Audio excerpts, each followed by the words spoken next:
ఓం శ్రీ గురుభ్యో నమ. ఓం శ్రీ మాత్రే నమ.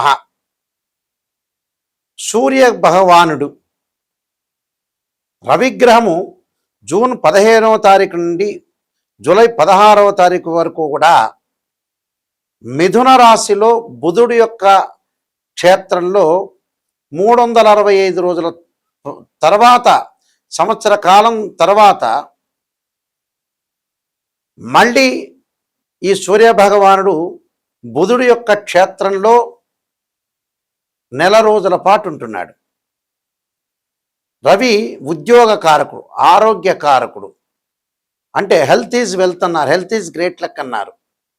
అంటే ఉద్యోగం బాగుండాలి, ఆరోగ్యం బాగుండాలి, కీర్తి ప్రతిష్టలు రావాలి, గౌరవ మర్యాదలు పెరగాలి, మెడికలు అలానే వైద్య వృత్తికి కారకుడు రవి. ఇన్సూరెన్స్లు వీటన్నిటికి కూడా కారకత్వాన్ని వహించే సూర్య భగవానుడు ఏ విధంగా ఉండబోతున్నాడు? ఎందుకంటే సూర్యుడికి ఇక్కడ మిథునము రాశి అనేది చాలా మంచి రాశి, మిత్రరాశి అని చెప్పుకోవచ్చు. ఆ మిత్రరాశిలో సంవత్సరం తర్వాత మళ్ళీ ఆ బుధుడి యొక్క క్షేత్రంలో ఉండటం వల్ల ఎలాంటి వ్యాపార సంబంధమైన విషయాలు కానీ, ఆరోగ్యపరంగా కానీ, ఉద్యోగపరంగా కానీ గోచారీత్యా ఏ విధంగా ఉండబోతుందో ఒక్కసారి మనం తెలుసుకుందాం. మేషాది ద్వాదశ రాశుల వాళ్ళకి ఎలాంటి ఫలితాలు జరగబోతున్నాయో మనం తెలుసుకుందాం. వృషభ రాశి వారికి రవిగ్రహం వల్ల ఎలాంటి ఫలితాలు జరగబోతున్నాయి?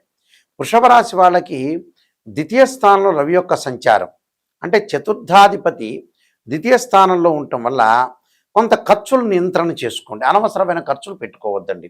నేత్ర సంబంధమైన వ్యాధులు అంటే శుక్లాలు కానీ, గ్లకోమా కానీ అలాంటి విషయాల్లో కొద్దిగా ఇబ్బందులు కలుగుతాయి. అంటే కంటికి సంబంధమైన ఏదైనా వ్యాధులు కానీ, కంటికి సంబంధమైన విషయాల్లో కొద్దిగా జాగ్రత్తగా ఉండాలి. డబ్బులు వస్తుంటాయి కానీ ఖర్చులు నియంత్రణ అనేది ఉండదు. అధిక ఖర్చులు, అధిక ప్రయాణాలు, ఇబ్బందులు, లాభాలలో కూడా కొంత మందగింపు, అలానే కొంత మోసం విషయంలో కొంత జాగ్రత్తగా ఉండాలి. ఆర్థిక పరంగా ఇబ్బందులు రాకుండా చూసుకోవాలి. వ్యాపారంలో జాయింట్ వ్యాపారాలతో కొన్ని ఇబ్బందులు వస్తుంటాయి. ఎవరిని తొందరపడి నమ్మొద్దండి. ఆవేశం బాగా పెరుగుతుంది, ఆలోచన తగ్గుతుంది. సరైన ప్రణాళిక, సరైన విధానంతో ముందుకెళ్ళరు. దానివల్ల ఏమవుతుందంటే కుటుంబంలో చిన్న చిన్న విషయాలు చికాకులు పెరగటం, భార్యాభర్తల మధ్యలో డిస్ప్యూట్స్, ఆవేశము, కోపం బాగా పెరిగే అవకాశాలు, ఉద్యోగపరంగా ఒత్తిడి, వ్యాపార పరంగా ఒత్తిడి బాగా పెరగటం ఒకటి జరుగుతుంది. విదేశాలకు వెళ్ళటం కూడా కొంత వాయిదాలు పడే అవకాశాలు ఎక్కువగా ఉంటాయి. నేను కొన్ని పరిహారాలు చెప్పబోతున్నా, ఆ పరిహారాలు మీరు పాటించి ముందుకెళ్ళండి. ఇవన్నీ కూడా గోచార రీత్యా చెప్పబడే ఫలితాలు అంటారు. అంటే this is the transit system అంటారు. బర్త్ చార్ట్కి ట్రాన్సిట్ సిస్టానికి లాట్ ఆఫ్ డిఫరెన్స్ ఉంది. గోచారాన్ని కూడా చూసుకోవాలి. ఈ వారంలో ఏం జరగబోతుంది, ఈ 10 రోజుల్లో ఎలా జరగబోతుంది, ఈ నెల రోజుల్లో ఎలా జరగబోతుంది, ఈ 3 నెలలు, 6 నెలలు, సంవత్సరంలో ఏమి జరగబోతుంది, ఎలాంటి నిర్ణయాలు తీసుకోవాలి, ఎలాంటి ఇండికేషను, ఆరోగ్యపరంగా ఇబ్బందుల, ఎంప్లాయ్మెంట్ పరంగా ఏ విధంగా ఉండబోతుంది, వ్యాపారము, ఉద్యోగము, చదువు, వివాహము, సమస్యలు, ఇళ్ళు, సంతానం, ఇలాంటివన్నీ కూడా ఏం జరగబోతుంది అని ప్రజెంట్ సిచ్యువేషన్ చెప్పేది గోచారం. లాంగ్ రన్లో ఏ విధంగా జరగబోతుంది, లాంగ్ రన్లో మనం ఎలాంటి నిర్ణయాలు తీసుకోవాలి అంటే ఎంప్లాయ్మెంట్ పరంగా, ఆరోగ్యపరంగా, ప్రొఫెషనల్ పరంగా, వివాహపరంగా, సంతాన పరంగా, కోర్టు సమస్యలు, ఇలాంటివన్నీ తెలిపేది ఏంటంటే బర్త్ చార్ట్ అంటారు, నేటల్ చార్ట్ అంటారు. ఈ రెండిటికి లాట్ ఆఫ్ డిఫరెన్స్ ఉంటుంది. అంటే రెండూ తెలుసుకోవాలి. గోచారం అనేది 20% సపోర్ట్. మనం చేసే ప్రతి పనికి కూడా అది చెయ్యొద్దు, ఇది చెయ్యొద్దు, ఇలా చెయ్యాలి, ఒక సూచన, ఒక రిప్రజెంటేషన్ ఇచ్చేది ఏంటంటే గోచారం. లాంగ్ రన్లో రిప్రజెంటేటివ్ ఇచ్చేది ఏమిటి అంటే బర్త్ చార్ట్. దాన్ని డివిజనబుల్ చార్ట్స్ ఉంటాయి, 16 డివిజనబుల్ చార్ట్స్ ఉంటాయి. ఆ చార్ట్స్ని మనం చూడాలి. అంటే ఈ 16 డివిజనబుల్ చార్ట్స్ మ్యాథమెటికల్ క్యాల్కులేషన్ వేసి ఒక అబ్బాయికి వివాహం జరగట్లేదా అంటే రాశిచక్రము, నవాంశం, భావచక్రం, దశలు, అంతర్దశలు. వృత్తిపరంగా ఎలా ఉండబోతున్నారు? రాశిచక్రము, దశమాంశచక్రము, భావచక్రం, దశలు, అంతర్దశలు. సంతానం కలగట్లేదా, కలుగుతుందా అంటే రాశిచక్రము, భావచక్రము, అలానే సప్తమాంశము, దశలు, అంతర్దశలు, ఇలాగ డివిజనల్ కూడా చార్ట్స్ని అనాలిసిస్ చేయాలి. దానితో పాటు డిగ్రీల్లో అనాలిసిస్ చేయాలి. ఫర్ ఎగ్జాంపుల్ కొన్ని గ్రహాలు ఎలా ఉంటాయంటే కొన్ని డిగ్రీల వరకు నీచ, కొన్ని డిగ్రీల వరకు పరమనీచ, కొన్ని డిగ్రీల వరకు ఉచ్చ, కొన్ని డిగ్రీల వరకు సాధారణ స్థితిలో ఉంటుంది. అది శత్రుక్షేత్రంలో ఉన్నారా, మిత్రుక్షేత్రంలో ఉన్నారా, ఏ విధంగా ఉండబోతుందో తెలుసుకోవాలి మనం. అలానే ద్వాదశ భావాధిపతులను కూడా అనాలిసిస్ చేయాలి. రాస్యాధిపతి వేరు, భావాధిపతి వేరు, ఆ గడిలో ఉన్న గ్రహము వేరు. భావాధిపతి అంటే ఇంటి ఓనర్, రాస్యాధిపతి అంటే ఏమిటంటే బిల్డర్, ఇల్లు కట్టినవాడు. ఆ గడిలో ఉన్న వ్యక్తి ఏంటంటే అద్దెకు ఉన్నట్టు, టెనెంటు అని అర్థం. అంటే ఇవన్నీ కూడా ఎందుకు చెబుతున్నా అంటే మీకు అవగాహన అనేది చాలా ఇంపార్టెంట్. అంటే అవగాహన చేసుకున్నామనుకోండి మనకు నిజమైన రిజల్ట్ తెలుసుకుంటారు. ద్వాదశ భావాలకు అధిపతులు ఉంటారు. తనుభావానికి రవి అధిపతి. మన క్యారెక్టర్ ఎలా ఉండబోతుంది అంటే అది లగ్నము అని అర్థం. ద్వితీయ భావానికి గురువు అధిపతి, అంటే ధనము, వాక్కు, కుటుంబానికి సంబంధించింది. తృతీయ భావానికి సోదరుల మధ్యలో అనుబంధ బాంధవ్యం ఏ విధంగా ఉండబోతుంది. చతుర్థ భావం అంటారు తల్లి యొక్క స్థానం, ప్రాథమిక విద్యకి సంబంధించిన స్థానం అని అర్థం. ఏ విధంగా ఉండబోతుంది అది దానికి ఆ భావాధిపతి చంద్రుడు, బుధుడు. పంచమ భావాధిపతి సంతానం, సంపద ప్రదం అన్నారు. గురువు బాగుండాలి, ధనం బాగుండాలి, యశస్సు, కీర్తి ప్రతిష్టలు పెరగాలి. అంటే ఏమిటి, పంచమ భావం కూడా బాగుండాలి. సంతానం సంపద ప్రథం అంటారు. ఎంత డబ్బులు సంపాదించినా పిల్లలకి ఇవ్వటానికేగా. పంచమ భావకారకుడు గురువు ఎలా ఉన్నాడు. షష్టమ భావకారకుడు శత్రువులు ఉన్నారా, మిత్రులు ఉన్నారా, బంధువులు ఈ రోజు ఉన్న వాళ్ళు రేపు మారిపోతారు ఆటోమేటిక్గా. ఎవరిని నమ్మకూడదు. ఈ రోజున్న విషయాలు రేపు ఉండవు గ్యారంటీగా, అది 100% షూర్. ఎల్లకాలం కూడా, ఎందుకంటే మనిషికి బ్రెయిన్ మెచ్యూరిటీ వాల్యూస్ పెరగవు. భగవంతుని కొలిచినా కూడా కొంతమందికి రావు. అందువల్ల అలాని భగవంతుని కొలవకుండా భగవంతుడి యొక్క ఆరాధన చేయాలి. ప్రాపంచిక జ్ఞానం కూడా చాలా అవసరం. 6వ స్థానాధిపతి శని, కుజులు. మనం ఎంత బాగుపడుతున్నా కూడా మంచి బాగుపడుతున్నాం, ఎదుటివాడికి ద్వేషం, వాడు డబ్బులు ఇవ్వలేకపోయినా. శత్రువులు, మిత్రులకి స్థానం ఏంటంటే 6వ స్థానం, రుణాలు, రోగాలు. 7వ స్థానం వివాహం, చాలా ఇంపార్టెంట్. వివాహ స్థానం ఏంటి, వివాహానికి అధిపతి శుక్రుడు. అష్టమాధిపతి శని, ఆయుష్ ఉండాలిగా ఏ పని చేయాలన్నా. భాగ్యాధిపతి అంటే భాగ్యస్థానం, అంటే పితృస్థానం కూడా అదే. రవి, గురువులు శాసిస్తుంటాయి. భావాధిపతులు రవి, గురువులు. అలానే ఇక్కడ దశమ స్థానం అంటే రవి, బుధుడు, గురువు, శనులు అనుకూలంగా ఉండాలి. లాభస్థానం గురువు, వ్యయస్థానం శని. అంటే ఎంత డబ్బులు వచ్చినా కూడా ఖర్చు చేయకూడదుగా, కొంత పొదుపు పాటించాలిగా. ఇది భావాధిపతులు.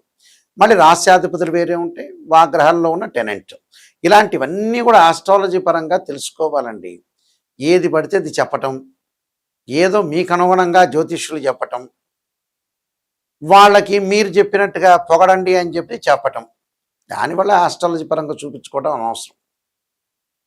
నాట్ నెససరీ అని చెప్పు, నో నీడ్ అని చెప్పచ్చు.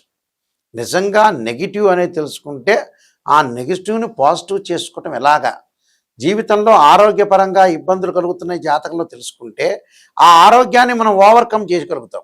మీరు డబ్బులు ఖర్చు పెట్టబోతున్నారు, డబ్బులు చేజారిపోతున్నాయి అంటే చేజారిని ఇవ్వకుండా చేసుకోండి అని చెప్పే ఇండికేషన్ గోచారం, జాతకం కూడా. అంటే ఇవన్నీ తెలుసుకోవాలి. వివాహపరంగా ఇబ్బందులు కలగబోతున్నాయి జీవితంలో అంటే దానికి రెమెడీను, తర్వాత చాలా జాగ్రత్తగా అనుసరించి సంబంధాన్ని చూడటం, కోర్టు సమస్యలు రాబోతున్నాయి అని తెలుసుకుంటే చాలా జాగ్రత్తగా ముందుగానే మనం జాగ్రత్త పడే అవకాశాలు ఎక్కువ ఉంటుంది. అలా సంతానం కలగట్లేదంటే సంతానపరంగా ఎలా ఉండబోతుందని తెలుసుకోవాలి. అంటే ఇవన్నీ ఎంప్లాయ్మెంట్ కానీ, బిజినెస్ పరంగా కానీ, బిజినెస్లో పెట్టుబడులు పెట్టచ్చా లేదా అనేది కూడా తెలుసుకోవటం కూడా జాతకమే. అందువల్ల జాతకాన్ని క్లియర్గా అనాలిసిస్ చేస్తే చాలా మంచిది. ఫార్ములా నెంబర్ 1లో నెగిటివ్ని పాజిటివ్ చేసుకోవటం ఎలాగా అంటే నెగిటివ్ జాతకాన్ని మనం తెలుసుకోవాలి. తెలుసుకొని మనం దాన్ని ఓవర్కమ్ చేయటం ఎలా తెలుసుకోవాలి. అలానే ఫార్ములా నెంబర్ 2, 3 కూడా ఉంటాయి. 2, 3 అంటే నిజాన్ని తెలుసుకోవటం ఫార్ములా నెంబర్ 2. ఫార్ములా నెంబర్ 3 ఏమిటంటే మనం అసత్య ధోరణిలో ఉండకూడదు, మనం మోసం చేసుకోకూడదు. మనం మోసం చేసుకోవటం వల్ల నష్టం జరిగే అవకాశాలు ఖచ్చితంగా ఉంటాయి. ఎందుకంటే సత్య దూరం అంటారు. మనల్ని మనం మోసం చేసుకోవటం వల్ల ఏం తెలుస్తుంది మనకి, మనమే నష్టపోయేది. ఒక ఆస్ట్రాలజర్ని అప్రోచ్ అయినప్పుడు నిజాన్ని చెప్పండి గురువు గారని నేను చెప్పాలి. నేను చాలా number of astrology books writer కూడా. రాజమండ్రి మోహన్ పబ్లికేషన్ వారి దగ్గర నేను చెప్పబోయే పుస్తకాలు దొరుకుతాయి, మా దగ్గర కూడా లభ్యమవుతాయి. అక్కడ కాలసర్పయోగము, కాలసర్పయోగ చంద్రిక, రాహుకేతులు, ఛాయాగ్రహాలు, పుత్రగణపతి వ్రతము, జాతక చంద్రిక, వివాహ మార్తాండము, స్వప్నశాస్త్ర ఫలదీపిక, సర్వదేవతా గోత్రులు పార్ట్ 1 పార్ట్ 2, నవగ్రహ దోషాలకి దశమహావిద్యల యొక్క అమ్మవారి యొక్క పారణాలు, అలానే బృహత్ పరిహార సింధు, ఇలాంటి నెంబర్ ఆఫ్ ఆస్ట్రాలజీ బుక్స్ రాశాను నేను. మా వెబ్సైట్ www.nayakanti.com, nayakanti.in. ఎందుకంటే మేము వంశపారంపర్యంగా చెప్పేవాళ్ళం. మా నాన్నగారు కూడా శ్రీశైలంలో ప్రధాన పురోహితులుగా ఉన్నారు. వారు కూడా ఇంటర్నేషనల్ ఆస్ట్రాలజీలో మెంబర్ కూడా. అంటే మా గ్రాండ్ ఫాదరు మా వంశమంతా కూడా ఆస్ట్రాలజీ పరంగా ఉన్నవాళ్ళని రీసెర్చ్ చేసిన వ్యక్తులు మేము. అంటే నిజాన్ని తెలుసుకుంటే మిమ్మల్ని నేను సేవ్ చేయగలుగుతా. అబద్ధాన్ని తెలుసుకున్నాను అనుకోండి, జాతకం చెప్పించుకోవడం దండగా. ఎవరైనా సరే బాగుపడాలనుకునే వ్యక్తులు నాకు మాత్రం ఫోన్ చేయండి. కాలక్షేపంగా జాతకం చెప్పించుకునే వాళ్ళు అవసరం లేదు. అందువల్ల మా వెబ్సైట్ www.nayakanti.com, nayakanti.in.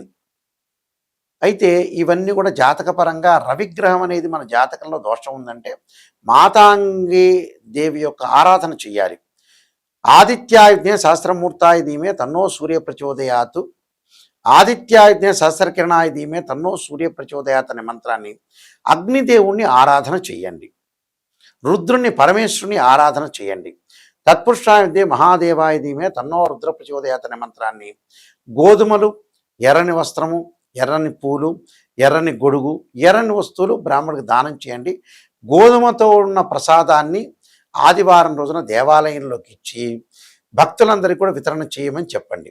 సూర్యభగవాన్ని ఉషాఛాయా సమేత సూర్యభగవాన్ని ఆరాధన చేయండి. ఇంకా వివాహం కాని వ్యక్తులు ఎవరైతే ఉంటారో ఉషాఛాయా సమేత సూర్యనారాయణ స్వామి యొక్క కళ్యాణం చేయటం వల్ల కూడా మంచి సుఫలితాలు జరిగే అవకాశాలు ఖచ్చితంగా ఉంటాయి. కాబట్టి ఇలాంటివన్నీ కూడా చాలా జాగ్రత్తగా అనుసరించి ముందుకెళ్ళండి. మీ అందరికీ కూడా శ్రీ పరమేశ్వరుడి యొక్క అనుగ్రహం ఉండాలని ఆశిస్తూ సర్వే జనా సుఖినో భవంతు.